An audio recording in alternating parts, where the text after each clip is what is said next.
Ouh, il fait extrêmement chaud. Je pense qu'il fait aussi chaud que dans un moteur thermique. Mais d'ailleurs, comment ça fonctionne, un moteur? Et aussi, pourquoi certaines voitures ont des moteurs en V, en ligne, en W? Et pourquoi des moteurs ont parfois 3 cylindres, 6 cylindres, voire 16 cylindres? Eh bien, pour répondre à cette question, il faut déjà comprendre comment ça fonctionne, un moteur thermique. Aujourd'hui, la vaste majorité des voitures possèdent des moteurs fonctionnant avec des pistons avec un cycle de 4 temps.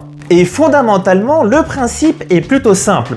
En effet, le but du jeu, c'est de transformer de l'énergie chimique, à savoir du carburant, en une énergie mécanique qui permet de déplacer la voiture. Premier temps. Lors du premier temps, aussi appelé l'admission, le piston descend et aspire de l'air. Selon les moteurs, cet air est déjà mélangé au carburant, ou sinon, le carburant est injecté à l'aide d'un injecteur. Deuxième temps.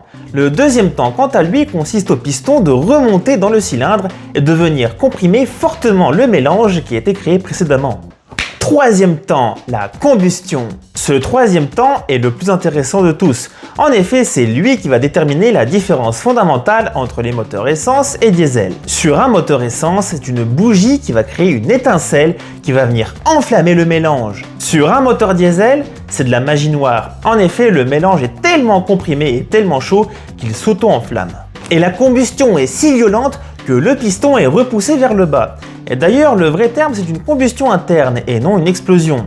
Même si le bruit et la combustion est si violente qu'elle peut s'apparenter à une explosion. C'est d'ailleurs de là que vient l'abus de langage en disant moteur et explosion. Et c'est dans cette phase-là que l'énergie mécanique est réellement produite. En effet, le piston repoussé va faire tourner le vilebrequin qui se trouve juste en dessous.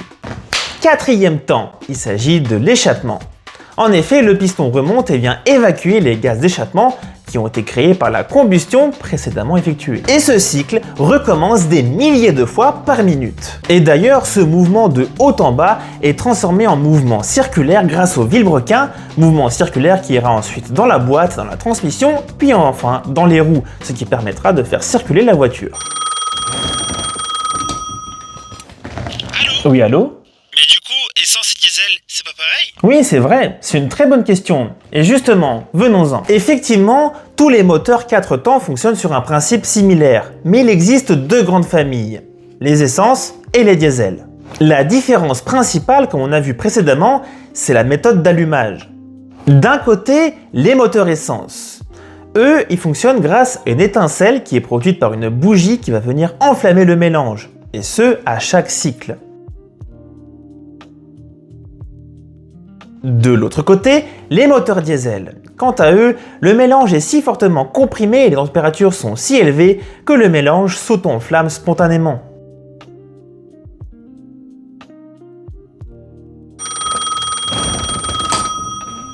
Oui, quoi? Mais il y a des bougies dans les moteurs diesel.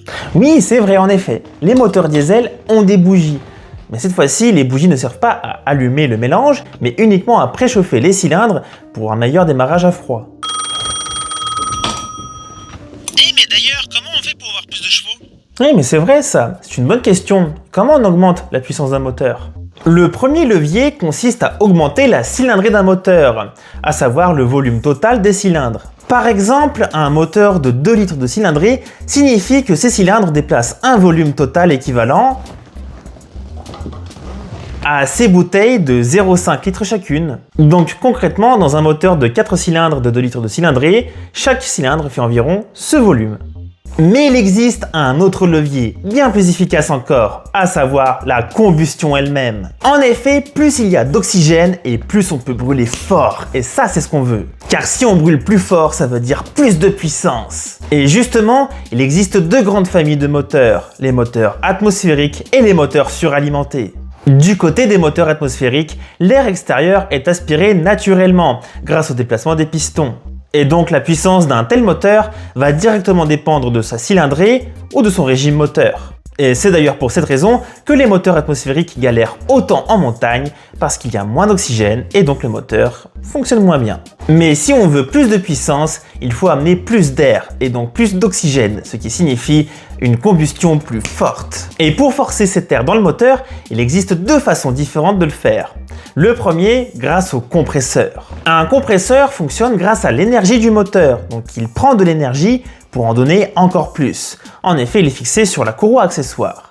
Et son but est simple, c'est d'aspirer de l'air, le comprimer et le balancer dans l'admission. L'avantage majeur de ce système, c'est évidemment sa réponse instantanée, vu qu'il est relié directement au moteur. Aussi, c'est un système qui est relativement simple, ça ressemble à deux vis sans fin qui tournent. On peut difficilement faire plus compliqué. L'inconvénient par contre, c'est qu'il utilise directement de la puissance du moteur. Mais bon, ça reste un inconvénient assez limité puisqu'il en restitue beaucoup plus. Il existe une autre solution, le turbo. Et ici, le turbocompresseur va utiliser un truc incroyable. En effet, les gaz d'échappement sont une énergie qui est perdue dans un moteur qui part directement dans l'atmosphère. Sauf que des ingénieurs incroyablement malins ont décidé que cette énergie pourrait être utilisée pour faire tourner une turbine. Et cette turbine va faire tourner une autre turbine qui cette fois-ci va comprimer de l'air et l'envoyer directement dans l'admission. L'avantage majeur et indéniable de ce système, c'est qu'il utilise une énergie qui est perdue de base. Et en plus de ça, il ne sollicite absolument pas le vilebrequin. Mais l'inconvénient historique, déjà outre l'aspect de la fiabilité qui est à surveiller, c'est aussi et surtout le turbo-lag. En effet, historiquement, les voitures avaient un lag entre le moment où on appuyait sur la pédale d'accélération et le moment où la voiture accélérait vraiment. Et ça, c'était dû au fait que le turbo fonctionne sur les gaz d'échappement. Et donc tant qu'il n'y a pas de gaz d'échappement, il n'y a pas de puissance. Il faut donc d'abord lancer le moteur, avoir des gaz d'échappement pour ensuite avoir de la puissance, ce qui provoquait une latence. Toutefois, ce problème est contourné actuellement grâce à une solution moderne, les turbos à géométrie variable, qui cette fois-ci s'adaptent en temps réel par rapport au flux des gaz d'échappement qui sont disponibles, et donc réduisent fortement le turbo-lag. Ouf, il fait toujours aussi chaud, mais au moins on sait comment fonctionne un moteur à 4 temps. Mais comment disposer ces cylindres? Aujourd'hui, l'architecture la plus répandue est le 4 cylindres en ligne, et qui constitue aujourd'hui le meilleur compromis entre les coûts, la fiabilité, l'encombrement et les performances, ainsi que la consommation qui reste très modérée. À savoir aussi que c'est une architecture qui est très équilibrée. Et l'architecture en ligne n'est pas limitée au moteur 4 cylindres évidemment, on peut aller de 2 à 3, au 4, 5 et même 6 cylindres qui sont une spécialité de chez BMW par exemple. Et d'ailleurs, aujourd'hui avec le downsizing, on retrouve de plus en plus des moteurs 3 cylindres, soi-disant pour des raisons écologiques. Mais bon, soyons clairs, cette architecture est une aberration pure et dure. En effet, les moteurs 3 cylindres ne sont pas équilibrés. En plus de cela, ils doivent monter très fort dans les tours et surconsomment pour rien. Et si vous croisez un moteur 3 cylindres qui de surcroît a une courroie qui baigne dans l'huile, fuyez jeunes gens, fuyez, fuyez. Mais globalement, l'architecture en ligne est très bonne. Mais le problème, c'est qu'on ne peut pas rajouter des cylindres et des cylindres et des cylindres, parce qu'au bout d'un moment, le moteur serait extrêmement long et donc le capot serait gigantissime. Et donc pour réduire l'encombrement, il faut réussir à rendre le moteur plus compact, même si on veut rajouter des cylindres. Par exemple, on peut mettre les cylindres opposés l'un et l'autre, ce qui donne un moteur à plat, aussi appelé un moteur boxer. Mais l'architecture la plus répandue sur les voitures haute performance reste les moteurs en V. Et le principe est plutôt simple, on prend une rangée de cylindres, une autre rangée de cylindres connectés sur un seul et même axe, à savoir le vilebrequin. Et donc typiquement, on peut mettre 3 cylindres d'un côté, 3 de l'autre, et ça donne un V6. Pareil pour les V8, on peut mettre 4 cylindres d'un côté, 4 de l'autre et ça donne un V8. Pareil pour les V10 et pareil pour les V12. On peut mettre 6 cylindres d'un côté et 6 cylindres de l'autre, ce qui donne un moteur absolument monstrueux. Mais on peut pousser le concept encore plus loin avec les moteurs en W. Alors ici l'objectif est clair, c'est d'avoir une rangée de cylindres, une autre rangée de cylindres, le vilebrequin, une autre rangée de cylindres et une autre rangée de cylindres, ce qui fait un W. Mais toujours avec un seul vilebrequin. Et cette architecture, bien que complexe, permet d'avoir un moteur très compact. Et Volkswagen a été le seul constructeur à développer massivement cette architecture, probablement juste pour prouver qu'ils étaient capables. Et globalement, ils n'ont pas tort. Nous en France, on est incapable de faire ça. Et l'exemple le plus connu d'une voiture ayant cette architecture moteur reste Bugatti, avec notamment l'Aveyron et la Chiron, avec un moteur ayant 4 plus 4 plus 4 plus 4 cylindres, ça fait 16. Et globalement, c'est le plus gros moteur qui n'ait jamais existé dans l'industrie automobile. En même temps, le truc est absolument énorme. Il fait super chaud, mais en pleine canicule, c'est un enfer. Mais reste une dernière question. Comment placer ce moteur sous le capot? Eh bien, il existe deux solutions. La première sont les moteurs transversales. En effet, le moteur peut être placé transversalement, à savoir perpendiculairement par rapport au sens de la marche de la voiture. Et cette solution permet d'économiser de la place sous le capot et notamment appliquée sur les moteurs traction, pour y placer notamment la boîte de vitesse qui se trouve juste à côté. À l'inverse, les moteurs peuvent être aussi placés de façon longitudinale, dans le sens de la voiture, comme sur les classes S. Et cette implémentation se retrouve notamment sur les véhicules haut de gamme, et principalement sur les voitures propulsion, les roues arrière qui tournent du coup. Traction d'ailleurs, ce sont les roues avant qui tournent, qui tractent la voiture. Propulsion, c'est les roues arrière qui tournent et qui poussent la voiture.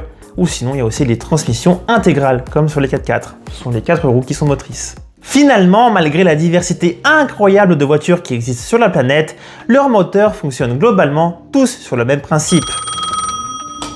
Et le moteur rotatif alors? Oui, c'est vrai, j'ai dit globalement. En effet, on retrouve parfois le moteur rotatif, qui récemment a été utilisé par Mazda. Mais bon, c'est un moteur très particulier et qui fera l'objet d'une autre vidéo si vous le voulez. Mais globalement, le rotor, qui a une forme triangulaire, remplace le piston. Mais globalement, qu'il s'agisse d'un 3 cylindres de chez Peugeot ou d'un W16 de chez Bugatti, ils partagent tous le même objectif, à savoir transformer le carburant en mouvement. Moi, c'est Anatoly, n'hésitez pas à vous abonner, c'est super important. Laissez un petit commentaire et un j'aime et on se retrouve très bientôt.